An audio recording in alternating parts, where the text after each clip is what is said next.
समझा दूंगी, कान में तेल डालकर गरम गरम। ये कल तक सारे यहीं पे लोगों को मुझे पूरा यहाँ से लेके एंड तक सफाई चाहिए। दरवाजे से निकलकर भागना पड़ा।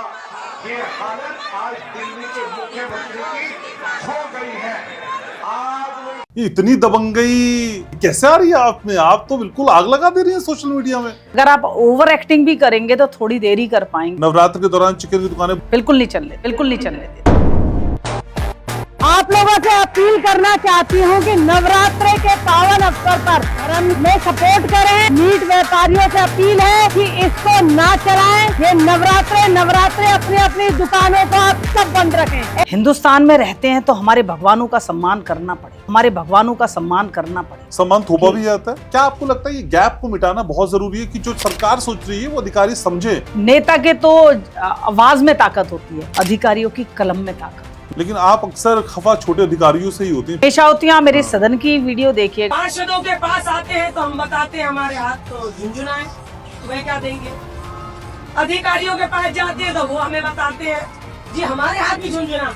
जो इंक्रोचमेंट वाले लोग हैं वही सबसे ज्यादा वोट देते हैं। मैम आप उन्हीं को फटकार रही हैं। मैं समझा दूंगी, कान में तेल डालकर गरम गरम। ये कल तक सारे यहीं पे लोगों को मुझे पूरा यहाँ से लेके एंड तक सफाई चाहिए।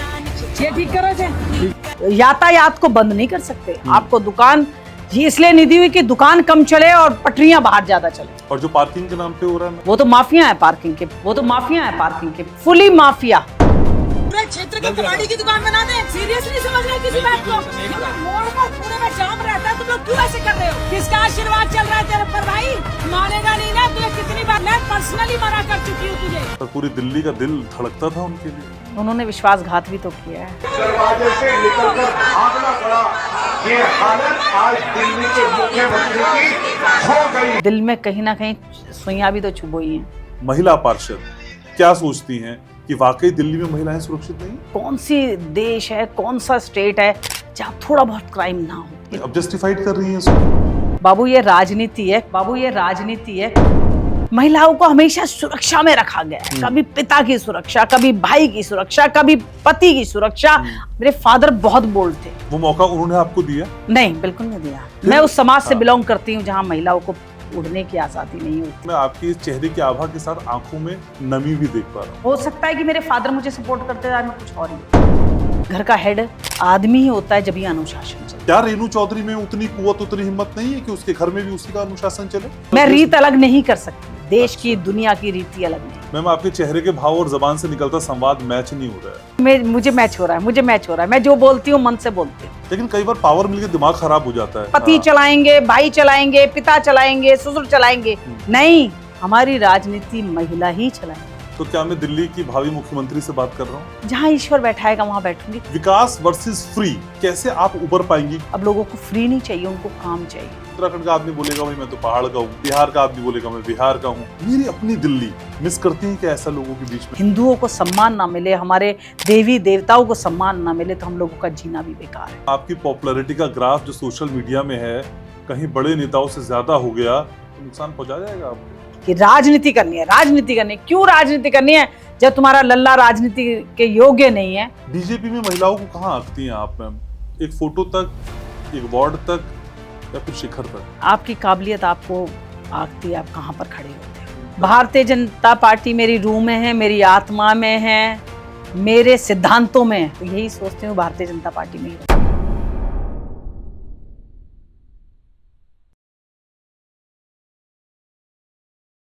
जब आवाज में दम हो, इरादों में आग हो और जज्बे में जन सेवा का भाव हो तो एक ऐसी पर्सनैलिटी बनती है जो लेडी सिंघम कहलाती है। बीजेपी की कर्मठ नेता, बीजेपी की वो शख्सियत जो आपको ये सोचने के लिए मजबूर कर देती है कि भाई एसी स्टूडियो में या फिर एसी कमरों में बैठ के काम नहीं होता है। फाइलों की परत झाड़नी पड़ती है, धूल हटानी पड़ती है, ग्राउंड पे जाना पड़ता है और समझाना पड़ता है कि मैं रेणु चौधरी हूं। जी हाँ, मेरे साथ पड़पड़गंज से, दिल्ली पड़पड़गंज से पार्षद हैं रेणु चौधरी। लेकिन इससे बहुत विराट उनका परिचय है, उनका अंदाज और उनकी सोशल मीडिया पर धमक। आज घनश्याम उपाध्याय पॉडकास्ट में उन्हीं का इस्तेकबाल करेंगे और बहुत सारी बातें करेंगे। रेणु जी कैसी हैं आप? मैं बढ़िया हूँ, नमस्कार। बहुत सुंदर लग रही हैं आप। बहुत अच्छे। रेणु जी बताइए मुझको, ये इतनी दबंगई कैसे आ रही है आप में? आप तो बिल्कुल आग लगा दे रही हैं सोशल मीडिया में। जब आप सच्चाई के लिए लड़ते हैं तो बेफिक्रापन आपके अंदर खुद ही आ जाता है, फिर खौफ नहीं रहता और आपको जनता की सेवा में आप मस्त होकर लग जाते हैं।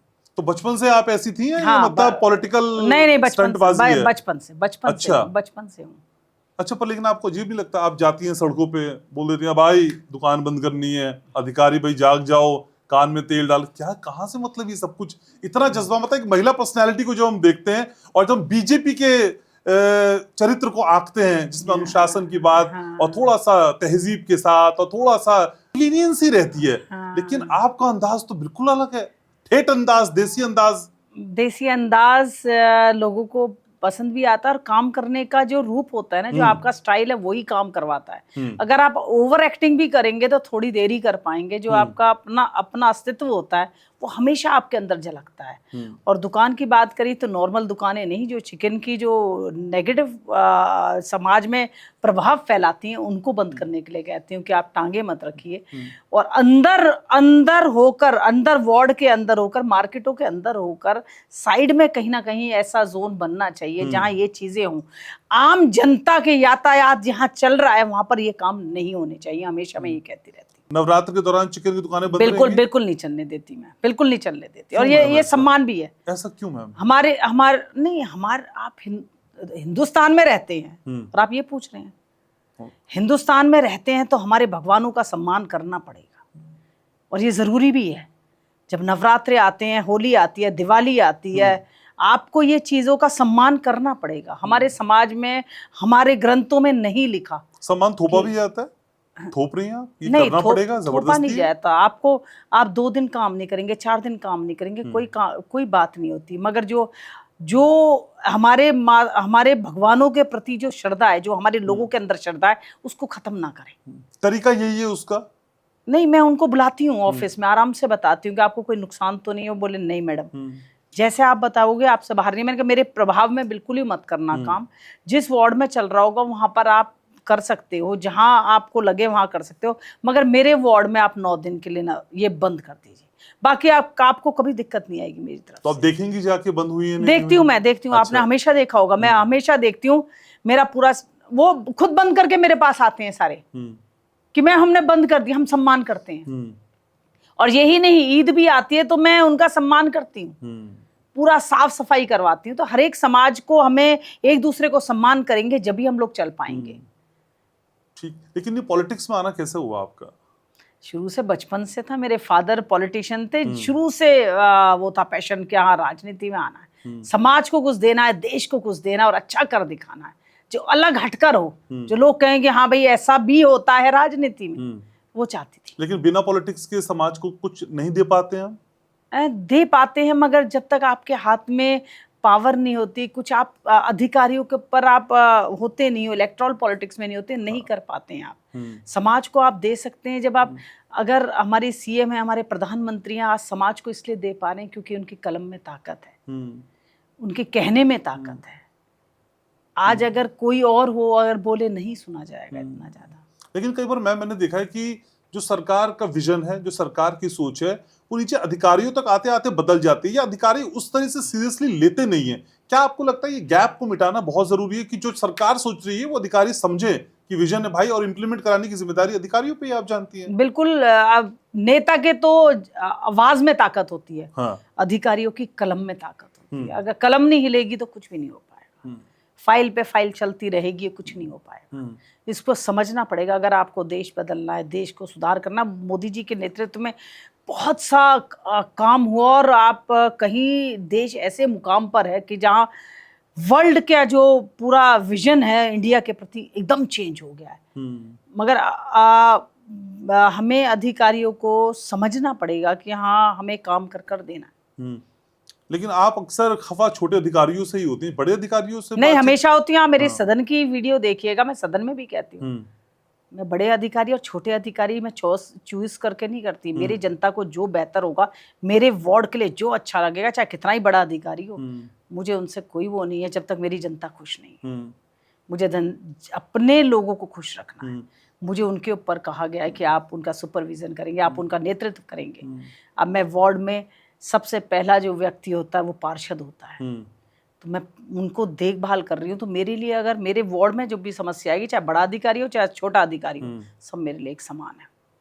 लेकिन कई बार अधिकारियों से टकराव के दौरान आपको लगता नहीं कि दिक्कत पैदा कर देंगे कल को इलेक्शन के दौरान? क्या कर देंगे दिक्कत, क्या कर देंगे? जबकि जब देखी जाएगी, आज तो अपना चलाऊं, आज तो अपने लोगों को बेस्ट दे सकती हूँ, आज देती हूँ।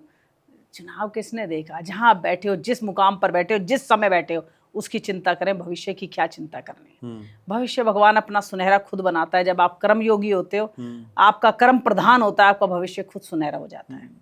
दिल्ली में सबसे बड़ी समस्या एनक्रोचमेंट की, और जो एनक्रोचमेंट वाले लोग हैं वही सबसे ज्यादा वोट देते हैं, आप जानती हैं मैम। आप उन्हीं को फटकार रही हैं। कोई रिस्क नहीं है, कोई डर नहीं है, वोट नहीं देगा भाई अगली बार आपको। नहीं, एंक्रोचमेंट आप यातायात को बंद नहीं कर सकते। अच्छा। एंक्रोचमेंट आप ऐसे नहीं है, आपको दुकान दी हुई है, आपको दुकान ये इसलिए नहीं दी हुई कि दुकान कम चले और पटरियां बाहर ज्यादा चले, इसलिए नहीं दी हुआ। आप लोगों को चलने का अधिकार खत्म करेंगे तो आप किस बात के दुकानदार हो? आपका आदमी एक आपकी दुकान को देख रहा है, आगे आके टकरा गया है क्योंकि आपने एंक्रोचमेंट इतनी करी है, वो सड़क पे चल रहा है। फुटपाथ आप एंक्रोच करते हो, किस बात के लिए करते हो? क्यों करते हो? फुटपाथ लोगों को चलने के लिए दिया है कि आपकी दुकानों से शॉपिंग कर सकें लोग फुटपाथ पे चलकर। उस बात की समझ नहीं है तो वो तो हटवाऊंगी मैं। और जो पार्किंग के नाम पे हो रहा है मैम, वो तो माफिया है पार्किंग के, फुली माफिया। आपको गाड़ियों की प्लेस दी जाती है 100 गाड़ियों की, 50 गाड़ियों की, आपकी गाड़ियां खड़ी होती है 250। किस बात के लिए खड़ी होती है? वो तो हटवाऊंगी मैं तो अपने क्षेत्र में ये माफिया गर्दी चलने नहीं दूंगी, बिल्कुल भी नहीं चलने दूंगी। तो ये इनकी आदतें पिछली बार से खराब है क्या? पिछली जो सरकार थी उससे आदत खराब हो रखी है इनकी क्या? जो 2.5 साल जो सिस्टम खराब हुआ है ना, हमारे केजरीवाल साहब आदरणीय पूर्व मुख्यमंत्री रहे, उनके समय से जो सिस्टम खराब हुआ है ना, वो सुधार करने में समय लगेगा। पर पूरी दिल्ली का दिल धड़कता था उनके लिए। उन्होंने विश्वासघात भी तो किया है। उस दिल में कहीं ना कहीं सुइयां भी तो चुभोई हैं। ठीक है, लेकिन आपको क्या लगता है दिल्ली को लेके जो महिलाएं हैं कई बार ये कहती दिखाई देती हैं, क्योंकि पिछले 15-17 साल से मैं पत्रकारिता भी कर रहा हूं, मैं जानता हूं कि दिल्ली में किस किस तरह के केस महिलाओं की सुरक्षा को लेके होते हैं, और कई बार ये महिलाएं कहती हुई दिखाई देती हैं कि भाई महिलाएं दिल्ली में सुरक्षित नहीं है। एक पार्षद, महिला पार्षद क्या सोचती हैं कि वाकई दिल्ली में महिलाएं सुरक्षित नहीं है? दिल्ली में महिलाएं सुरक्षित हैं? कौन सी देश है, कौन सा स्टेट है जहाँ थोड़ा बहुत क्राइम ना होता हो? आप ये बताइए। अब जस्टिफाइड कर रही हैं इसको? नहीं, मैं बिल्कुल भी नहीं कर रही हूँ, बिल्कुल भी नहीं कर रही इसको जस्टिफाइड। दिल्ली में हमारी जो सरकार आई है आदरणीय रेखा गुप्ता जी की महिला के नेतृत्व में पूरी दिल्ली की सरकार चल रही है। उनका सबसे पहला विजन ये है कि महिला सुरक्षा करनी है, और महिलाओं को सुरक्षा बेहतरीन ढंग से देंगी। मैं उनके संग रही हूँ और मुझे पूरा विश्वास है। और मैं जस्टिफाई नहीं कर रही हूँ कि जी वो क्राइम हो रहा है या कुछ हो रहा है, मगर जो हमारी सरकार है उसको अलर्ट रहना जरूरी है, जो केजरीवाल सरकार में बिल्कुल भी नहीं था। लेकिन मैम ये महिलाओं में विश्वास कैसे जागेगा? खुद मुख्यमंत्री पे हमला हो जाता है, मिसबिहेव हुआ ना उनके साथ। मुख्यमंत्री जी सरल स्वभाव की हैं, इसलिए हमला हुआ है। आप नेता हैं, नेता एक ऑरा बनाता है, मगर हमारी आदरणीय दीदी ने कभी ऑरा अपना एक डिस्टेंस मेंटेन नहीं करा। वो कहती हैं हमारे लोग हैं, हमारे लोग क्या कर सकते हैं। इसमें से ये बिल्कुल पॉलिटिकल मुद्दा था, क्योंकि वो दिन राजनीति अच्छे ढंग से करती हैं, ग्राउंड लेवल पर करती हैं। आपने देखा होगा यमुना बाजार में पानी भरा तो वो खुद गई, लोगों के घर में खुद मिलने गई। ठीक बात है। और लोगों से मिली, तो ये एक ना एक दूरी करने का भी एक मुद्दा हो सकता है। लेकिन मैम माना किसी बात की गारंटी आप मुझको दे रही हैं और आप खुद ही उसका शिकार हो जा रही हैं, तो मुझको अविश्वास होगा कि नहीं होगा?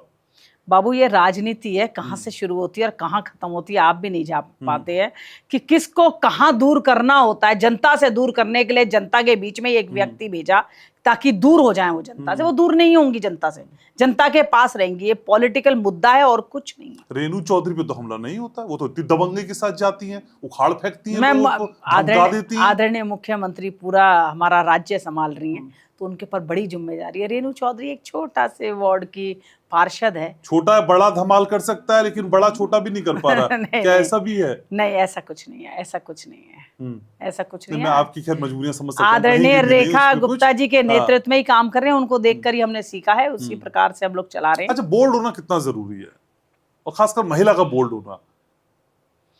बहुत जरूरी है, अगर हो तो। क्यों नहीं हो पाती महिलाएं बोल्ड? ऐसे हर कोई रेणु चौधरी जैसी क्यों नहीं दिखाई देती?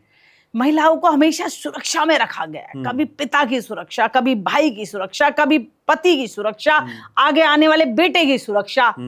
महिलाओं को आज़ादी से उड़ने का मौका दें। आप कैसे उड़ी? मुझे अपने अंदर था मुझे कि नहीं, काम करना है, कुछ कर दिखाना है। नहीं, बिल्कुल किसी के, वो बाय बर्थ मेरे अंदर था बोल्डनेस, बाय बर्थ। मेरे फादर बहुत बोल्ड थे।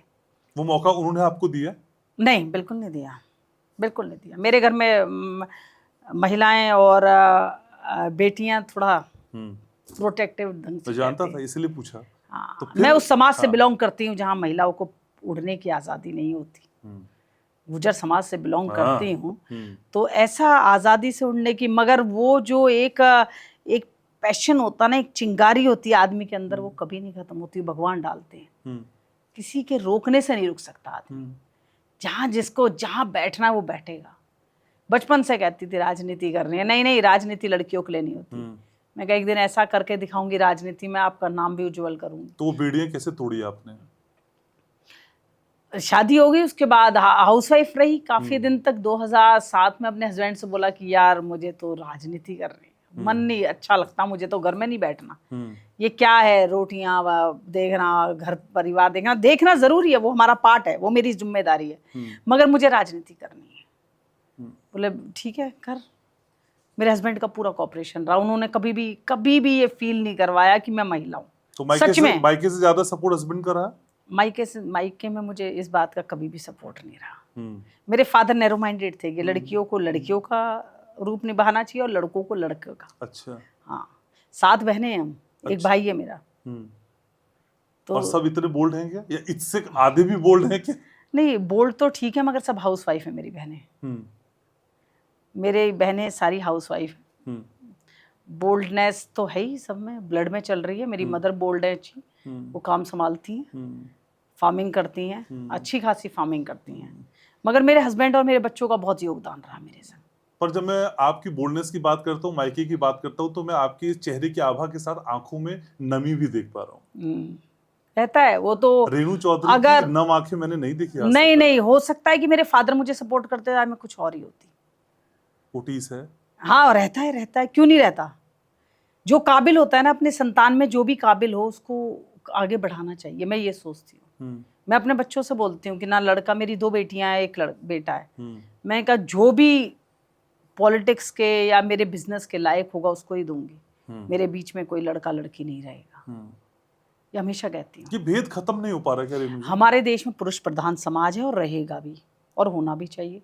घर का हेड आदमी ही होता है, जब ही अनुशासन चलता है। क्या बात कर रहे महिला हैं? बड़ी नरम रहती हैं। आज आपको बताऊं, मैं चाहे कितनी स्ट्रिक हूँ, चाहे कितनी वो हूँ, हाँ। कहीं ना कहीं एक नरमाई, एक सॉफ्टनेस महिलाओं के अंदर रहती है। पुरुष जो देखता है ना, वो एक सामाजिक तौर से हर चीज से देख पाता है। तो घर में नहीं कहती आप गरम तेल डाल दूंगी कान में? नहीं, मैं ज्यादा जब समझ नहीं आती किसी की बात तो मैं बात नहीं करती। अच्छा। हाँ, चुप हो जाती हूँ। उनको समझ आ जाता है कि नहीं, इसको समझ नहीं आया। फिर सब को पता चल जाता है कि बस अब नहीं, अब खैर नहीं है। बोलती नहीं हूँ, बात करनी बंद कर देती हूँ।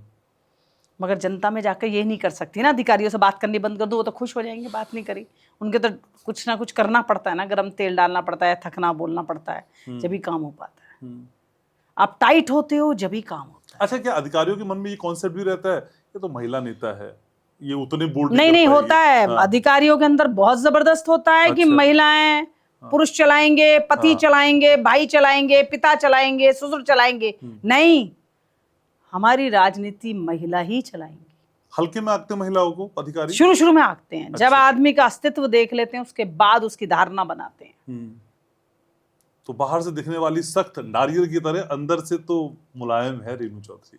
नहीं, आपको एक महिला का अस्तित्व भी रखना बहुत जरूरी होता है। रखना क्या, वो तो इनबिल्ट होता हो। वो होता है ना, वो आपके अंदर है, तो आप कैसे छुपा सकते हो। जहां नरमाई आपके अंदर है तो आप रखेंगे ना। वो भगवान ने एक गॉड गिफ्टेड, भगवान के जरिए हमें मिला हुआ है, महिलाओं को एक नरमाई भी मिली हुई है। लेकिन कई बार पावर मिलकर दिमाग खराब हो जाता है। बिल्कुल नहीं, मेरे परिवार में बहुत पावर रही है। अच्छा। मेरे परिवार में मेरे फादर मिनिस्टर लेवल के रहे हैं हमेशा, भजन लाल सरकार में। मेरे ससुर साहब बहुत अच्छे, देवगौड़ा सरकार में अच्छे पोस्ट पर रहे। मेरे ससुर साहब बहुत अच्छी पोस्ट पर रहे। तो राजनीति हमेशा देखिए क्या विचारों का शिफ्ट नहीं हुआ पावर फिर? कुछ नहीं होता, पावर समय होती है। 5 साल का समय, 3 साल का समय, 2 साल का, क्या है, फिर आप आम आदमी की तरह घूमते हो, आपको कोई नहीं पूछता। तो अपना दिमाग कभी नहीं खराब करना चाहिए। अच्छे पल में कभी हंसना नहीं चाहिए और बुरे पल में रोना नहीं चाहिए। एक समान रहना चाहिए आदमी को। आप बुरे पल में अगर रोते हो तो 10 लोग हावी होते हैं, और अच्छे पल में घमंड करते हो तो 10 लोग वो कटते भी हैं आपसे। तो एक समानता से चलना चाहिए। जिंदगी बड़ी कठोर है। जब छीनने पे आती है बहुत ज्यादा छीनती है, और देने पर आती है तो बहुत देती है। तो लेने का घमंड मत करो और जाने का दुख मत करो। तो कुछ ऐसा छीना जिसकी टीस अभी भी महसूस होती है रेणु चौधरी? बहुत सी चीजें ऐसी लगता है कि कहीं अच्छे मुकाम पर होनी चाहिए हूँ मैं, मुझे लगता है। अच्छा, ये बात है आपके मन में? रहता है। देखो, रहता है। हर एक आदमी हाँ। अपना कैपेबिलिटी जानता है कि मैं हाँ। किस चीज के लिए हूँ। सब कुछ चीजें मगर सही- ईश्वर ने मुझे बहुत दिया। आज मुझे पार्षद बनाया मेरी पार्टी ने, आदरणीय मोदी जी का, आदरणीय अपने नेतृत्व का, आदरणीय रेखा गुप्ता जी का बहुत बहुत धन्यवाद करना चाहती हूँ इस मंच के माध्यम से। आज मुझे पार्षद बनाया, मुझे इतने लोगों को नेतृत्व करने का मौका दिया, मेरी पर्सनैलिटी को लोगों को जानने का मौका दिया इस प्लेटफॉर्म के जरिए। तो क्या मैं दिल्ली की भावी मुख्यमंत्री से बात कर रहा हूँ? बिल्कुल नहीं, आदरणीय रेखा गुप्ता जी ही रहेंगी और उनके नेतृत्व में रेणु चौधरी रहेगी। काम रोड करेंगी। मैप में कहीं सीएम की चाह लालसा नहीं है? बिल्कुल भी नहीं है। जो नेतृत्व संभाल रहा है दिल्ली को, बहुत बेहतरीन नेतृत्व मिला है। उसको हटा, अभी नहीं, कभी और सही। जहां ईश्वर बैठाएगा वहां बैठूंगी, खुश होकर बैठूंगी। कुछ गोल सेट करता है ना आदमी अपने लिए। भविष्य में अगर आप ज्यादा की चाह करोगे तो छोटे से आप खुश नहीं हो पाओगे। मुझे जो मिलता है मैं उसमें खुश रहना चाहती हूँ। तो पार्षद से आगे की राह क्या देखती हैं आप? पार्षद पे तो नहीं टिकेगी रेणु चौधरी, मैं इतना जानता हूँ। पता नहीं, जो नेतृत्व, जो भाजपा का नेतृत्व मुझे देगा, जो मुझे मेरे लायक समझेगा, उसमें भी खुश रहूंगी। ठीक है, लेकिन एक तरफ भाजपा का मॉडल जो विकास की बात करता है, और दूसरा आम आदमी की सरकार जो हमने पिछले सालों में देखी, बिल्कुल, बिल्कुल। जो फ्री की बात करती है। विकास वर्सेस फ्री, कैसे आप उबर पाएंगी? क्योंकि लोगों को फ्री बहुत चाहिए मैडम। फ्री की सरकार 11 साल लोग देख चुके हैं। आप ग्राउंड पे नहीं घूमते हो, वो रोते हैं, सिर को पीटते हैं। केजरीवाल सरकार को इतना विश्वास और इतना लोगों ने सीट दी ना, मैं सच में एक चमत्कार था। आप हर चीज पा लेते हो किसी के विश्वास में, और उस विश्वास को चलाना बड़ा मुश्किल होता है। उस विश्वास को अगर आप चला गए तो आप उधर के लोगों के दिलों में बस जाते हो। केजरीवाल जी ने चलाया नहीं, उन्होंने फ्री का चीज लेकर देख ली लोगों ने। अब लोगों को फ्री नहीं चाहिए, उनको काम चाहिए। कि हमें जो देना है, हमें जो टैक्स देना है, हमें जो बस का किराया देना, जो भी देना है हमें देना है, मगर हमें काम करके दीजिए सरकार। हमने फ्री वाला देख लिया है, अब हमें काम वाली सरकार चाहिए, भाजपा सरकार चाहिए जो काम करके दे रही है। लेकिन आंदोलन से निकली पार्टी है, आपके खिलाफ ऐसा आंदोलन खड़ा कर देगी कि आप पस्त हो सकती है? बिल्कुल भी मुझे डर नहीं लगता। मैं सच्चाई की राह पे चल रही हूँ, अपने साथ ही अपने जनता के साथ चल रही हूँ। जनता के आशीर्वाद से ही चल रही हूँ। जो उनको पसंद आता है वो ही करती हूँ। छोटे छोटे मुद्दों पर बात करती हूँ, मैं बड़े मुद्दों के लिए नहीं हूँ। पार्षद एक छोटे मुद्दे पर है, तो छोटे मुद्दों पर बात करती हूँ। जैसे अब मैंने बात कही हुई है, बीजेपी में कोई छोटा नहीं होता मैम, मैंने देखा है। बीजेपी में यही एक फायदा है कि वहां हर व्यक्ति को हर कुछ बोलने का अधिकार है, और कब वहां पार्षद से मुख्यमंत्री बन जाता है हमने देखा है मैम। कई लोगों को सालों तक हमने नहीं देखा था, लेकिन वो अचानक से मुख्यमंत्री बन जाते हैं। इसीलिए मैं कह रहा हूँ, क्या मैं भावी मुख्यमंत्री से बात कर रहा हूं? बिल्कुल नहीं, पार्षद से बात कर रहे हैं। रेणु चौधरी पार्षद आपके बीच में बैठी हुई है, और आदरणीय रेखा गुप्ता जी की ही नेतृत्व में मैं काम कर रही हूँ। उनको ही देखकर सीखा है मैंने। ठीक है, लेकिन ये फ्री वाली रेवड़ियां जो बांटने का चलन है, कभी सोचा है कि अगर कुछ और हाथ में ज्यादा आ जाएगा तो कुछ दिल्ली के लिए आप भी ऐसा करना चाहेंगे जिससे जेब में थोड़ा कम बोझ पड़े उनके? नहीं, मैं ये बोलना चाहूंगी कि अगर आप देते हो तो आप डिजर्व करते हो। आप अधिकार से अपनी गर्दन उठा के कह सकते हो, अपने आप को बोल सकते हो कि हमने आपको टैक्स दिया, हमें ये सुविधा चाहिए। फ्री में आप बोल नहीं सकते। आपको जो मिल रहा है आप ले रहे हो, जो नहीं मिल रहा उसकी आवाज नहीं उठा सकते। तो मैं जनता से भी कहूंगी, फ्री के बिल्कुल भी चक्कर में ना आए। बेस्ट फैसिलिटी लें, जो दिल्ली की राजधानी, जो देश की राजधानी दिल्ली डिजर्व करती है, वो उसको मिले, और रेखा गुप्ता जी के नेतृत्व में मिलेगा भी। लेकिन आप लोगों के बीच में रहती हैं जी, आपको नहीं लगता कि दिल्ली में भांति भांति के लोग रहते हैं, अलग अलग स्टेट के, लेकिन कोई ऐसा नहीं कहे जो दिल्ली मेरी है? दिल्ली में आके लोग रहते हैं, बसते हैं, अपना सब कुछ संजोते हैं, लेकिन दिल उनका कहीं और के लिए धड़क रहा होगा। उत्तराखंड का आदमी बोलेगा भाई मैं तो पहाड़ का हूँ, बिहार का आदमी बोलेगा मैं बिहार का हूँ, बंगाल का बोलेगा बंगाल का हूँ। मेरी अपनी दिल्ली मिस करती हैं क्या ऐसा लोगों के बीच में? मैं हमेशा कहती हूँ, आपने पिछली भी मेरी बातों में सुना होगा कि दिल्ली एक्चुअली में दिल्ली के लोग दिल्ली मानते ही नहीं अपनी, और जो दिल्ली के लोग हैं चंद लोग हैं, बहुत कम लोग हाँ। हैं जो दिल्ली में रिहाइश हाँ। करते हैं, दिल्ली के वाशिंदे हैं, दिल्ली के पुश्ते रह रही हैं। एग्री। हर एक आदमी आएगा जी छुट्टियां पड़ेंगी अपने गांव जा रहे हैं, सब गांव को सुधारते हैं। दिल्ली को होटल की तरह इस्तेमाल करा जाता है, गंदगी करी जाती है, मगर अब लोगों में चेंज है क्यों, सरकार जागरूक है, बहुत सरकार आवाज उठा रही है, पार्षद शोर मचाते हैं रोड्स पर कि सफाई रखिए सफाई रखिए। स्वच्छता बहुत जरूरी है दिल्ली के लिए भी है, यमुना सफा रहे, रोड सफा रहे, नालियां सफा रहे, आपका क्षेत्र सफा रहे, आप लोग स्वस्थ रहें, सुखी रहें, यही हम लोग, हमारी सरकार कामना करती है। दिल्ली में कांग्रेस प्रासंगिक हो सकती है, कभी एग्जिस्टेंस उसकी एस्टेब्लिश हो सकती है आने वाले समय में? आपको लगता है? आप मेरे से क्वेश्चन कर रहे हो आज, आपको लगता है? आपको लगता है? मैं तो पूछ रहा हूं, मैं मेरा सवाल पूछने का नेतृत्व काम बड़ा है। स्ट्रांग होना चाहिए आदमी का, योजनाएं बड़ी अच्छी होनी चाहिए। मुझे कांग्रेस में ऐसा, आप भी कभी 2 सीट वाली पार्टी थी ना, तो मैम राजनीति में अनिश्चितताओं को खेल है, कभी भी कुछ हो सकता है, आप जानती हैं, इसलिए आप किसी को एकदम आके ना है। हाँ कांग्रेस का लोगों ने देख चुके हैं, कांग्रेस ने 60 साल जो राज कराए, जो पूरे देश का भट्टा बैठाया था वो अलग ही था। आम आदमी को नहीं देखा था लोगों ने कहा एक चांस देते हैं, चलो कांग्रेस को 60 साल दिया, इसको भी 11 साल देते हैं, वो भी देख चुके हैं। जो अपना आम आदमी की बात करी कि आम आदमी आ गई 2 पार्ट सीट से को, अब उन्होंने देखा कि नहीं, रिलायबल तो सिर्फ भारतीय जनता पार्टी है। ये कैसे पता चला आपको? सरकार आई है अपनी। सरकारें तो मैम आती जाती रहती है। नहीं, सरकार आती जाती नहीं है। 2 सरकारों को फेल करने के बाद तीसरी सरकार भारतीय जनता पार्टी बनी है, तो कहीं ना कहीं लोगों को मन में आया ना कि दोनों देख चुके हैं, तीसरी जो भारतीय जनता पार्टी जो रिलायबल है, जो सेंट्रल गवर्नमेंट सेंट्रल पे भी राज कर रही है और तो स्टेट में भी करेगी तो अच्छा करेगी। तो ये उनकी असफल होने की वजह से आपको फायदा मिल गया, या आप में इतना दम था कि इसलिए आ गए आप? काम नहीं करने की वजह से मिला। क्षेत्र में, विधानसभा में, लोकसभा में लोगों को काम चाहिए। जो पार्टी काम करेगी उसको बुलाएगी। राष्ट्र में इतना काम हुआ है, सेंट्रल गवर्नमेंट ने इतना काम करा है कि उन्होंने दिल्ली को भी उन्होंने ये कहा कि ये सेफ हैंड्स हैं, इनको सौंप दिया जाए। लेकिन मैम दिल्ली एमसीडी को लेके बहुत चर्चाएं होती हैं, पूरी तरह से पॉलिटिकली 2.5 साल तो मुझे पता है, वो तो बहुत चर्चाएं रही हैं कि केजरीवाल साहब ने कुछ करा ही नहीं। शोर ही शोर मचाया केजरीवाल साहब ने, जब विपक्ष में थे जब भी आंदोलन करते थे, और पक्ष में रहे जब भी आंदोलन। लेकिन उस शोर में क्या आपकी आवाज दब गई, ऐसा लगा आपको? उन्होंने इतना शोर मचा दिया कि आप दब गए? जो रूलिंग पार्टी होती है वो तो सत्ता में बैठी होती है ना, मेयर उसका बैठा होता है ना, तो जो वो कहते हैं, जो जहां नेतृत्व कर रहे हैं उनका चलेगा। देश में तो आप हैं। देश में हमें, मगर एमसीडी, जो आप मुद्दे की एमसीडी की बात करें तो एमसीडी में तो वो थे, उन्होंने जो, और दिल्ली गवर्नमेंट में वो थे, जो उनको बेड़ा गर्क करना था एमसीडी का वो कर चुके थे। तो एमसीडी को उससे उबरने में कितना समय लग जाएगा अभी मैम? जल्दी कोशिश कर रहे हैं, अच्छा कितने मिलेगा। गड्ढे दिखाई दे रहे हैं जिनको भरने में अभी आपको समय लगेगा? 2.5 साल से कोई फंड रिलीज नहीं करा एमसीडी में, 2.5 साल से कर्मचारी कोई पक्के नहीं करे, 2.5 साल से नई भर्ती नहीं हुई है। जो भी समस्याएं, सीवरों की समस्याएं, पानी की समस्याएं, अभी दिल्ली गवर्नमेंट में बहुत भयंकर समस्या है। 11 साल का जो आप खराबी समझ रहे हैं, आप 11 महीने या 11 दिनों में नहीं भरपाई होगी। दिल्ली गवर्नमेंट एमसीडी को भी सुधार रही है और अपने आप को भी दिल्ली गवर्नमेंट सुधार रही है। बेहतरीन दिल्ली सरकार पूरी अच्छी ढंग से दिल्ली मिलेगी और एमसीडी भी अच्छा मिलेगी, आपको जल्दी मिलेगी, जल्दी रिजल्ट मिलेगा।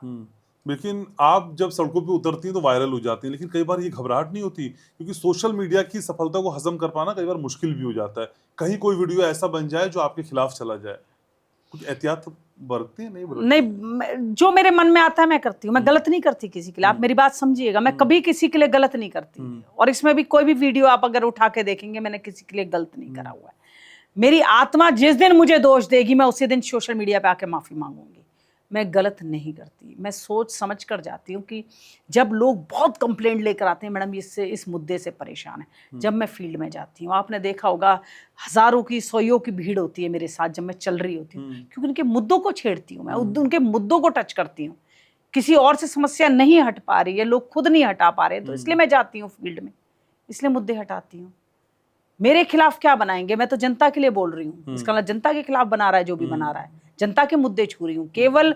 और इंटरनेट का मुद्दा आप बताइए, उसमें इतना वायर लगा रखा है इन्होंने, पहले कॉपर की वायर आती थी, अब नहीं आती कॉपर की, उसको उतारते ही नहीं है लोग। क्यों नहीं उतार रहे हैं? बाइक वाले जाते हैं, स्कूटी वाले जाते हैं, उनकी गर्दनों में अटकती है और टूटी पड़ी रहती है, वो गिर जाते हैं। ये मुद्दा छेड़ना गलत है, इसमें रील बनेगी, क्यों बनेगी, किस बात के लिए बनेगी? जब जन सुविधा के लिए मैं जनता की आवाज उठा रही हूँ तो मैं तो पूरा साफ सुथरा चाहूंगी अपने वार्ड को। मुझे जनता ने चुना है, मैं सिर्फ जनता की आवाज सुनूंगी और मुझे किसी की आवाज सुनाई नहीं देती है। लेकिन आपको नहीं लगता मैम आपकी पॉपुलैरिटी का ग्राफ जो सोशल मीडिया में है कहीं बड़े नेताओं से ज्यादा हो गया तो नुकसान पहुंचा जाएगा आपको? अभी कम है क्या?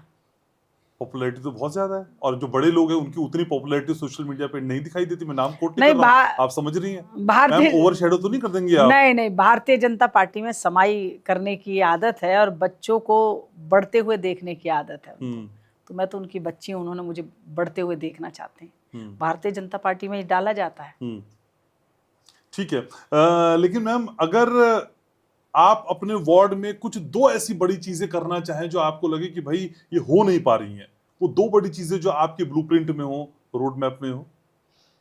अभी मैंने हाल तुरंत में ही आपको बोला कि तार वगैरह व्यवस्थित होने चाहिए पूरा, और पूरा साफ सुथरा होना चाहिए मेरा क्षेत्र। मुझे ऐसा लगता है कि हर एक व्यक्ति जागरूक हो जाए। जहाँ जिस गली से निकलो एक तो जाम ना हो, एंक्रोचमेंट ना हो, साफ सुथरा हो, फ्री फ्लो ट्रैफिक हो, ये करना चाहती हूँ मैं सबसे पहले।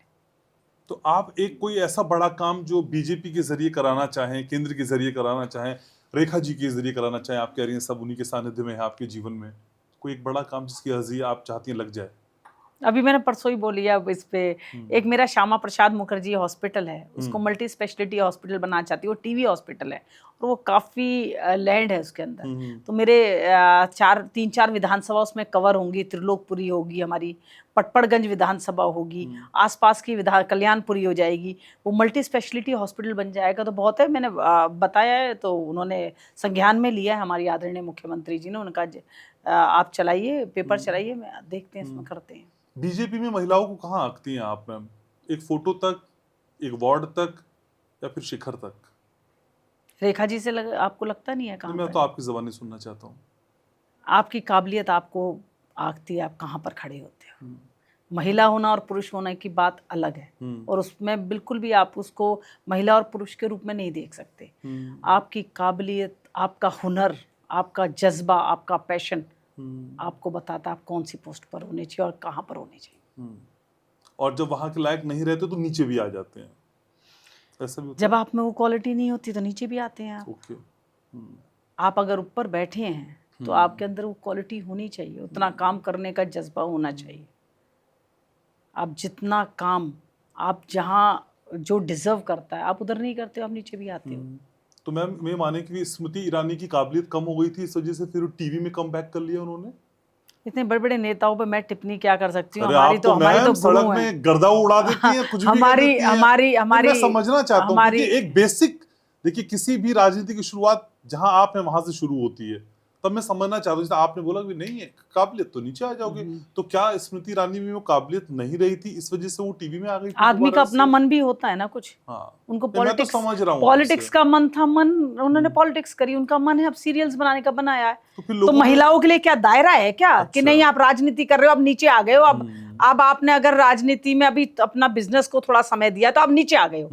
इस चीज से आप आंक नहीं सकते। वो अपना काम कर रही हैं, घर नहीं बैठी हैं। तो मैम फिर उनका काम से ही उनको पहचान मिली। तो मैम फिर लोग कैसे विश्वास कर लें कि ये भाई मौसमी, ये सीजनल नेता हमारे बीच नहीं है? रेणु चौधरी हमारे सामने है, तो रेणु चौधरी का आज मन कर रहा है कि मैं पॉलिटिक्स कर रही हूँ और हम रेणु जी पे दिल उठा रहे हैं, शिद्दत के साथ जुड़े। कल कह देंगे नहीं मुझे तो घर में हस्बैंड के लिए खाना बनाना है, हमने तो आपसे दिल लगा लिया। नहीं, एक बात इसमें दोबारा क्लियर करिए। स्मृति ईरानी जी अपना बिजनेस कर रही हैं जो उनका शुरू से था, मगर उन्होंने पॉलिटिक्स छोड़ी नहीं है। हर एक मंच पर दिखाई देती हैं, आप देखते हैं हर एक मंच पर दिखाई देती हैं, अपनी लोकसभा में दिखाई देती हैं और पूरी जन सुनवाई की जाती है। वो 2 हफ्ते में 2 दिन देती हैं जन सुनवाई के लिए। मैम आपके चेहरे के भाव और जबान से निकलता संवाद मैच नहीं हो रहा है। नहीं, मुझे मैच हो रहा है, मैं जो बोलती हूँ मन से बोलती हूँ। मैंने कभी पढ़कर या सोचकर कभी नहीं बोला। मैं जानता हूँ, इसीलिए ऐसे सवाल आपसे पूछ रहा हूँ। तो आपको क्या लगता है किसी पार्षद से मैं ऐसे सवाल पूछूंगा?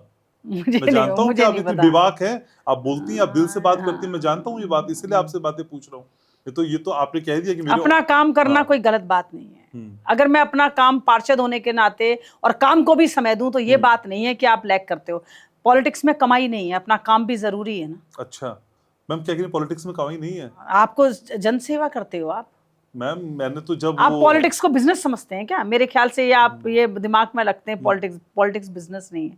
पॉलिटिक्स जनता की सेवा है, मैम, और फिर जो आपको वो- सैलरी मिलती है आप हाँ, उससे आप अपना ठीक जो है। आपका खर्चा होता है हाँ। राजनीति का, उस सैलरी फिर से मैम आप वो गुजारा इलेक्शन के करते हैं। दौरान जब इनकम लोग बताते हैं अपनी, तो कहाँ से कहाँ पहुंच जाते हैं, वो अब कैसे आप हो स्मृति जाते हैं? ईरानी जी के काम करने पे ऐतराज मान रहे हो? काम कर रही हैं इसलिए तो इनकम बनी है, वो काम मैं कर रही ऐतराज हैं। नहीं कर रहा मैम, मैं कौन होता हूँ, सिर्फ नहीं, सवाल आपने पूछ बोला रहा कि हूँ। पहले वो जनता की हाँ, सेवा कर रही थी, अब काम कर रही हैं। तो आपने बोला कि जिसमें काबिलियत नहीं होती तो उसे नीचे कर देते, तो मैं ये जानना चाहता था सिर्फ अपने व्यूवर्स के लिए, वो क्या नीचे नीचे नहीं है, अच्छा, नीचे नहीं है। अच्छा। आज स्मृति ईरानी जी का आप चर्चा करें तो उसी पोस्ट पर है, उसी मुकाम पर है। आपके मन आदर में भी, आदर से भी ज्यादा स्मृति ईरानी जी हैं। आज आपने अलग से चर्चा की है, तो आपके दिमाग में और जहन में भी उसी पोस्ट पर हैं, वो जहाँ थी, मगर वो अपना काम को भी समय दे रही है और अपने क्षेत्र में भी दे तो रही है। यानी फिर एक फुल टाइम पॉलिटिशियन को एक अपना साइड में काम रखना चाहिए। और रखते हैं, हर एक आदमी अपना काम करता अच्छा, है, क्यों नहीं करेगा? ये फुल टाइम काम नहीं है मतलब किसी के लिए? राजनीति तो आज की डेट में फुल टाइम का, अब वही मैं आपको डिफरेंस बिटवीन कर रही हूँ। जब आप राजनीति कर रहे हो सारा दिन फुल टाइम देते हो, आप अपना बिजनेस का भी क्षण थोड़ा समय निकालेंगे ना, कि अपनी कमाई के लिए भी समय निकालना, आगे बच्चे भी हैं, उनकी जिम्मेदारी भी करनी है। अच्छा, ठीक है। लेकिन मैम आपको क्या लगता है कि पॉलिटिक्स में लैंगिक भेदभाव है? एक पुरुष नेता पार्टी में जैसा वर्चस्व स्थापित कर सकता है, या जिन ओहदों पे रहता है, या जिस पदवी को वो संभालता है, बड़ी बड़ी जिम्मेदारी दी जाती है, महिलाओं को सिर्फ महिला बाल कल्याण या इन्हीं कुछ मंत्रालयों में समेट कर रख दिया जाता है, ऐसा होता है कि समय महिलाएं रात में ऑफिस में दिखाई दें तो ये डगर बड़ी रपटीली है। महिलाएं ऑफिस में दिखाई देती हैं तो आप जैसे पुरुष प्रधान समाज ही बोलते हैं जी ये महिला में कुछ दाल में काला है। अच्छा, ठीक है, पुरुष रात को दिखाई दे, 2 बजे दिखाई दे, रात सवेरे 4 बजे दिखाई दे, तो कोई दाल में काला नहीं होता। तो हमारे लिए टाइम बड़ा बंधा हुआ है। अच्छा, काम करने का टाइम भी बंधा हुआ है। तो महिलाओं को वो वातावरण नहीं दे पा रहे हैं देश में? बिल्कुल दे पा रहे हैं। मैंने क्या बोला? पुरुष फिर ये प्रधान ही जज रपटीली करता क्यों है है? समय को, पुरुष प्रधान ही जज करता है। रात में महिला निकली है, अरे वो क्यों निकली थी, उसका क्या काम था? अगर आदमी निकल रहा है तो जायज है, क्यों जायज है? जब महिलाओं के लिए जायज नहीं है तो पुरुषों के लिए भी जायज नहीं है। तो हमारे लिए समय हर तो चीज में, पुरुष की सहमति और उसकी राय इतनी इंपॉर्टेंट है महिलाओं के लिए कि उसकी राय के हिसाब से महिलाएं काम करेंगी? समाज से पुरुषों से बनता है? नहीं, मैंने आपसे क्या बोला? महिलाओं के लिए डगर बड़ी रपटीली है। आप एक्स्ट्रा समय देती हैं किसी के संग, आप पुरुष किसी के संग हंस ले, बोल ले, कुछ नहीं होता। अच्छा। महिला थोड़ी सी बोल ले, उसके लिए क्या आप टिप्पणी दे देते हो, क्या बोल देते हो, हमें पता ही नहीं चलता कि क्या हो गया अचानक। और महिलाओं के लिए होता है कि सबसे पहला उसका चरित्र होता है कि आज मैं काम इसलिए कर रही हूँ कि मैं सम्मानित हूँ, मैं चरित्रवादी हूँ, इसलिए काम कर रही हूँ। कल को कोई भी अजीब टिप्पणी करे तो सबसे पहले, सबसे आसान है महिलाओं को अगर घर बैठाना है उसके लिए टिप्पणी कर दो, तो उसको अजीब लगने का आता है कि यार मेरे लिए ऐसे बोला जा रहा है। मन कमजोर होता है उससे। महिला सबसे नाजुक चीज होती है उसकी चरित्र, उसके पर टिप्पणी करे तो वो अजीब लगता है उसको कि मेरे लिए समय बंधा हुआ है, हमारे बच्चों के लिए समय बंधा हुआ है, हमें हर चीज में समय देना होता है। महिलाओं के लिए जिम्मेदारियां बहुत ज्यादा होती हैं। आदमी को सिर्फ कमाना होता है और बाहर जाकर अपना इंटरेक्शन करना है, मगर औरत अगर काम करेगी तो उसके लिए घर भी है, घर से भी बंधी है, क्योंकि इसकी पहली जिम्मेदारी घर भी है। वो घर से ही पहचान मिलती है महिलाओं को कि भाई एक हमारी माँ है, हमारी बीवी है। जब भी आप इंट्रो करवाते हो किसी से तो बहुत जिम्मेदारियां महिलाओं के ऊपर, उसको देखते हुए समय नहीं दे पाती है। तो फिर समानता की बात तुम बेफिजूल करते हैं महिलाओं? नहीं, समानता पूरी है। जो मैंने आपसे बोला समय का बड़ा दिक्कत है, समय महिलाएं देना मुश्किल, बहुत मुश्किल हो जाता है। तो इसीलिए ना, क्योंकि हम वो एटमॉस्फेयर आदमी बेफिक्रा होकर 2 बजे भी किसी के संग डिनर कर रहा होगा, लंच कर रहा होगा, डिनर कर रहा होगा या कमरे में बैठा होगा, उसको आप कोई जज नहीं करेंगे। जज करते हैं आप किसी आदमी को? जज करते हैं 2 बजे आपको होटल में दिखाई दिया? नहीं करते आप लोग जज। महिलाओं को जज किया जाता है, तो उनका समय है, उनको पति को भी जवाब देना है, अपने पिता को भी देना, अपने बच्चों को भी देना है। तो आप 2 बजे किसी होटल से अगर महिला निकले, चाहे अपने काम से निकले, वो आदमियों के लिए काम की कोई बॉन्डिंग नहीं है, कोई समय का नहीं है, कहीं भी मिल सकता है वो। मैंने कहा है ना शुरू में, पुरुष प्रधान समाज है, मैं तो मान रही हूँ पुरुष प्रधान समाज है। हमारे घर में जो रूल करते हैं वो आदमी ही करते हैं, हिंदुस्तान में पुरुष प्रधान समाज है, पुरुषों की इज्जत होती है। करवा चौथ औरतें आदमियों के लगती हैं, कभी करवा चौथ औरतों के लिए भी रखा जाता है अब तो क्या? रखने लगे मैम, व्रत पत्नियों के लिए वो पति अपने व्रत हिसाब रखते से रख रहे हैं, वो तो भाई तू बाहर जाके कुछ ना कुछ खाते होंगे, मुझे नहीं लगता बीवी जितना डिवोटी होकर अपने पति के लिए व्रत रख सकती है उतना पुरुषों को नहीं है। इतना विलेन क्यों मानती है महिलाएं? नहीं, कोई विलन नहीं है, हमारे भाई भी हैं, पति भी हैं, हमारे पिता भी हैं, पूरा आपके आदरणीय वार्ड रूप से। मेंबर भी हैं। हाँ, आदरणीय ढंग से, आदर से भी ज्यादा उनको पुरुष प्रधान समाज कह रहे हैं, पुरुष को प्रधान बोल रहे हैं, उससे ज्यादा आदर क्या दे सकते पुरुष ने कभी ऐसा कहा कि हमें प्रधान बनाओ, आप हमें ही प्रधान बनाओ, ऐसा पुरुष ने हैं? ये शुरू से बचपन से ढाला जाता है। नहीं, आपने देखिए जब मैंने ये पॉडकास्ट शुरुआत किया तो आपने बोला भाई घर वही चलते हैं जहां पुरुषों का अनुशासन होता है। वार्ड में आपका अनुशासन चलता है, क्या रेणु चौधरी में उतनी कुवत, उतनी हिम्मत नहीं है कि उसके घर में भी उसी का अनुशासन चले? कहीं ना कहीं आपको ये होता है कि जहाँ मेरे हस्बैंड की, मेरे पिता की, मेरे बच्चों की, मेरे बेटे की चलनी चाहिए, वहाँ उधर स्पेस देती है महिला। जो समझदार होगी स्पेस देगी, वो बाहर और अंदर में डिफरेंस बिटवीन रखती है, क्योंकि जहाँ सम्मान, जहाँ जिसका सम्मान होता है उसको वहाँ देना चाहिए।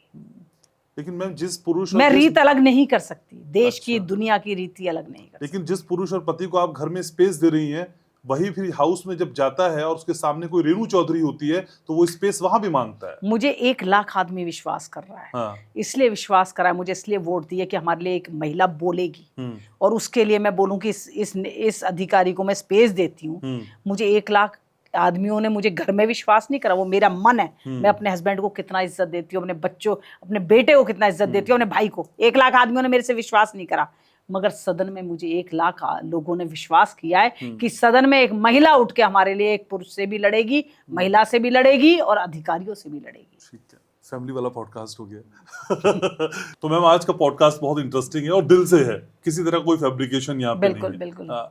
मैम बीजेपी की बात करते हैं तो बीजेपी को असल में हिंदू मुस्लिम के पोर्ट्रे पे दिखाने की कोशिश पूरे देश में की है, और आप जैसे कहते हैं कि हिंदुस्तान में रहना है तो भाई ये बात तो माननी पड़ेगी। ये हिंदू, हिंदुस्तान, हिंदू राष्ट्र, ये टैगलाइन जरूरी है आप लोगों के लिए? पार्षद से लेके ऊपर तक सभी यही बातें कहते हैं, ऐसा आवश्यक है क्या मैम? आप किस समाज से हैं? समाज क्या है आपका? अपना पर्सनल। मैं ब्राह्मण हूँ, मैं हिंदू ब्राह्मण। तो आप क्यों बोलते हो हिंदू हूँ ब्राह्मण हूँ? क्यों बोलते हैं? जब देश में हिंदू अगर राज है तो बोलेगा हिंदू है। पर मैं ये नहीं कह रहा ना कि हिंदू राष्ट्र हो जाए। नहीं, एक पार्शलिटी होती है अपने समाज के लिए, आप पार्शलिटी जरूर करते हैं। आप हिंदू हैं तो आप पार्शलिटी जरूर करेंगे। अच्छा। पार्शलिटी होती है कि हमारे जो धार्मिक स्थल हैं उनकी अच्छे ढंग से आराधना हो, पूजा हो, अपमान ना हो, गायों का अपमान ना हो। जी, ये बोलना गलत है क्या? ये बोलना गलत है क्या? जहाँ हमारा हिंदू, एक ही कंट्री है हिंदू, उसमें भी हिंदुओं को सम्मान ना मिले, हमारे देवी देवताओं को सम्मान ना मिले, तो हम लोगों का जीना भी बेकार है। तो ये टैगलाइन ऊपर से फॉरवर्ड होती है मैम? कोई नहीं, अपने अंदर आस्था होती है। मैं 1.5 घंटे पूजा करती हूँ, मुझे क्या बताया हुआ है कि पूजा करनी है आपको विष्णु जी की? नहीं करनी। हमारे अंदर अपने अंदर आस्था है, हिंदुओं के अंदर आस्था है, अपनी देवी देवताओं के लिए आस्था है, तो वो कहते हैं कि हम हिंदू हैं। और कंट्रीज में जाते हैं वो नहीं कहते हम क्रिश्चियन हैं, और कंट्रीज में जाते हैं वो कहते नहीं हम मुस्लिम हैं। जगह जगह पे मस्जिद होती हैं, जगह जगह पर चर्च होती हैं, उनके लिए किसी ने कुछ बोला कि आपने ये बात बोली है? हिंदुस्तान में एक बात उठती है कि आपने हिंदू बोल दिया, ये हिंदू देश है। नहीं, यहाँ पे हम लोग रहते हैं, एक ही कंट्री है हिंदुओं की। इसको तो सम्मानित ढंग से हिंदुओं के लिए कहीं ना कहीं पक्ष होना चाहिए। और नहीं हुआ तो? नहीं हुआ तो कुछ नहीं हो रहा। आप देखिए, हमारी भारतीय जनता पार्टी 11 साल से राज कर रही है। मुसलमान भी उतने सम्मान से रह रहे हैं, क्रिश्चियन भी उतने सम्मान से रह रहे हैं, हिंदू भी उतने सम्मान से रह रहे हैं, सिख भी उतने सम्मान से रह रहे हैं। कहाँ आपको लगा कि कहीं दिक्कत परेशानी आ रही है किसी को? कहीं नहीं आएगी। जहाँ का राजा हिंदू होता है ना, वो सॉफ्टनेस जरूर है हिंदुओं के अंदर। सबको सम्मानित ढंग से उनकी जगहों पर, उनके स्थानों पर अच्छे ढंग से रहने देता है। ठीक है। लेकिन कांग्रेस की थोड़ी देर पहले आप बात कर रही थी, तो कांग्रेस के ही है राहुल गांधी की एग्जिस्टेंस को आप कैसे देखती है? क्या दिल्ली में वो राजा आदमी है, आदमी, उनको तो आराम करना चाहिए, आराम से। राजयोग है उनकी तो पीढ़ी दर पीढ़ी, क्या वो रहा उनका तो उनको तो आराम करना चाहिए, एंजॉय करना चाहिए, लाइफ एंजॉय करें। बिना बात उनकी माँ ने जो उनके ऊपर बेड़ियां डाली हुई हैं कि राजनीति करनी है, राजनीति करनी है। क्यों राजनीति करनी है? जब तुम्हारा लल्ला राजनीति के योग्य नहीं है तो आराम से उसको सोने दें, मौज उड़ाने दें। उसके ऊपर प्रेशर डाले रखते हैं, फिर वो गुस्से में किसी का मोबाइल तोड़ देता है, कभी किसी को मंच से धक्का दे देता है, उसको भेजो ही मत। जो आपके मन से काम नहीं होता आप उसमें इरिटेट होते हो, तो उसको इरिटेट ही मत करो, उसको बेचारे को सोने दो। तो गलती राहुल की नहीं है, सोनिया गांधी की है। सोनिया गांधी की इच्छाएं ज्यादा, माँ बाप इच्छाएं करते हैं ना, जबरदस्ती अपनी इच्छाओं को थोपते हैं। मेरा बेटा राजा होना चाहिए, मेरा बेटा डॉक्टर होना चाहिए, मेरा बेटा इंजीनियर होना चाहिए। जब उसके अंदर काबिलियत ही नहीं है तो कैसे बन जाएगा वो? मेरे बेटे से नहीं होता है, काबिलियत की बात होती है। जो आप काबिल होते हो, जिस लायक होते हो, उसी को करवाएं। बीजेपी में कई ऐसे लोग हैं जिनके पिता राजनीति में, उनके बेटे भी राजनीति में हैं। जैसे कि आप नाम अच्छे से जानते हैं। नहीं, मुझे जैसे कि जिनके अंदर हुनर नहीं है वो बिल्कुल भी नहीं बैठे हुए हैं। हुनर है तो अपनी काबिलियत से आ जाते हैं। बाप पिताजी भी आए हुए हैं और बेटे भी आए हुए हैं। हुनर है, ब्लड में चल रहा है तो राजनीति करेंगे ही। आज एक दुकानदार का बेटा दुकानदार हो सकता है क्योंकि उसके ब्लड में चल रहा है। तो अगर काबिल नेता का बेटा काबिल नेता हो सकता है तो उसको क्यों नहीं ले हम? नेताओं का एक फेयर असेसमेंट आपको लगता है कि होना चाहिए, उनका देखना चाहिए। फेयर असेसमेंट कह रहा हूं मैं, कि पता चलना चाहिए भाई कितनी प्रॉपर्टी थी, कितनी जोड़ी, कितने केस चल रहे हैं, कितने आपराधिक मुकदमे, गंभीर आपराधिक मुकदमे, कितनी महिलाओं के साथ छेड़खानी या नहीं की। ये एक फेयर असेसमेंट होना चाहिए। होता है, क्यों नहीं होता? असेसमेंट नहीं, मैं फेयर असेसमेंट कह रहा हूँ।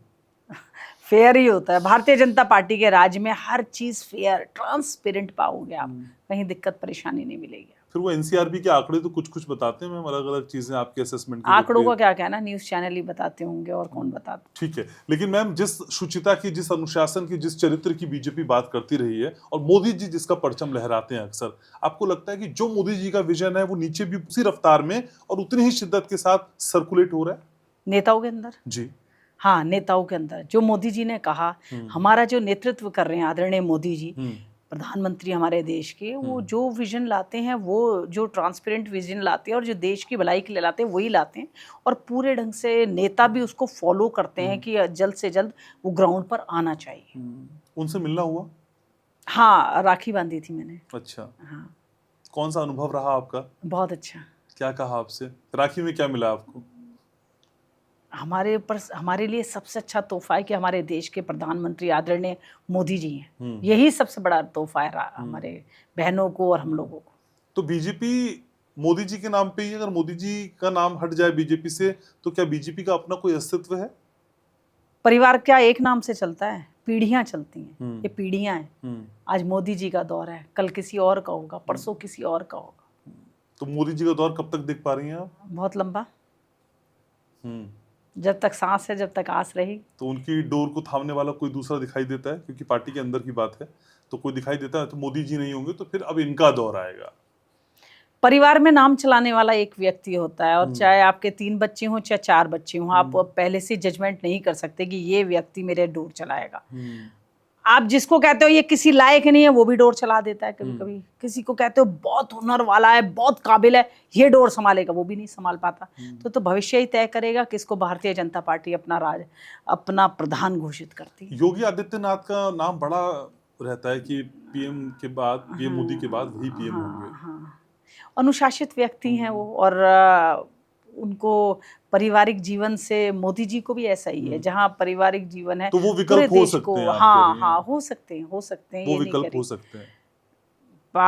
मैंने आपसे पहले ही बोला, भारतीय जनता पार्टी में अनेकों हुनर है, लोगों के अंदर हुनर है। आप जिसको काबिल कहते हो नहीं हो पाते हैं, जिसको नहीं बोलते वो हो जाता है। ये पता नहीं भारतीय जनता पार्टी में कौन कहां से क्या बन जाए। पैराशूट लैंडिंग भी होती है? नहीं, बिल्कुल नहीं होती भारतीय जनता पार्टी में। आज मुझे 17 साल हो गए हैं जब मुझे अपना निगम का टिकट मिला। 17 साल से संगठन में काम कर रही हूँ। आप क्या सोचते हो भारतीय जनता पार्टी में एक से मिले और जीत तय हुआ उनका और काम हो गया? नहीं, भारतीय जनता पार्टी में दौर नहीं है, ये चलन नहीं है। आपको काम करना पड़ेगा, आपको काम सीखना पड़ेगा। इसलिए मैं फील्ड में रह पाती हूँ कि मैंने काम सीखा है, इसलिए मैं काम कर पाती हूँ। लोगों के जैसे दिल बदलते हैं, नेताओं के दल भी बदलते हैं। रेणु चौधरी का आने वाले समय में कोई दल बदलने का कार्यक्रम हो सकता है? भारतीय जनता पार्टी मेरी रूह में है, मेरी आत्मा में है, मेरे सिद्धांतों में है। तो यही सोचती हूँ भारतीय जनता पार्टी में ही रहूं। अच्छा, बीजेपी का हर नेता बोलता बहुत अच्छा है, ये बात तो मैंने देखी है। चाहे वो पार्षद हो, मैंने क्या चाहे वो बोला, एमएलए हो, चाहे वो सिखाया नेता। जाता है कि आपको लोगों से कैसे बात करनी है, आपका रुख कैसा होता है। आप काम करके सीखते हो, आप काम करते हो, दिन रात संगठन का काम करते हो। संगठन बहुत बड़ा है, बहुत मजबूत संगठन है भारतीय जनता पार्टी का, तो उस हिसाब से हम चलते हैं सब लोग। ठीक है, पॉडकास्ट के आखिरी फेज में रैपिड फायर करें। करिए सवाल जल्दी जल्दी, सवाल ठीक है, जल्दी जल्दी ठीक जवाब। है, ठीक है। बेहतर रणनीतिकार कौन, मोदी जी या अमित शाह? चोली दामन का साथ है दोनों का। ऑप्शन में एक छोर से एक छोर है, उन दोनों में से अगर एक को भी हटाएंगे तो आप उसको अपनी नजरों से देख नहीं पाएंगे। जनता से ज्यादा जुड़ा हुआ कौन है, मोदी जी, सीएम योगी या फिर केजरीवाल? मोदी जी। सीएम योगी नहीं। भाषण में ज्यादा जोश किसके रहता है, मोदी जी या योगी जी? मोदी जी। बीजेपी बिना मोदी के जीत सकती है, हाँ ना या मुश्किल? देश में और परिवार में एक प्रधान होता है, मगर आगे आने वाली पीढ़ियां और भी प्रधान पैदा करती हैं, तो आप आगे उनको औरों को भी देखेंगे। विकास के नाम पर वोट कौन मांगता है, मोदी जी, केजरीवाल या राहुल गांधी?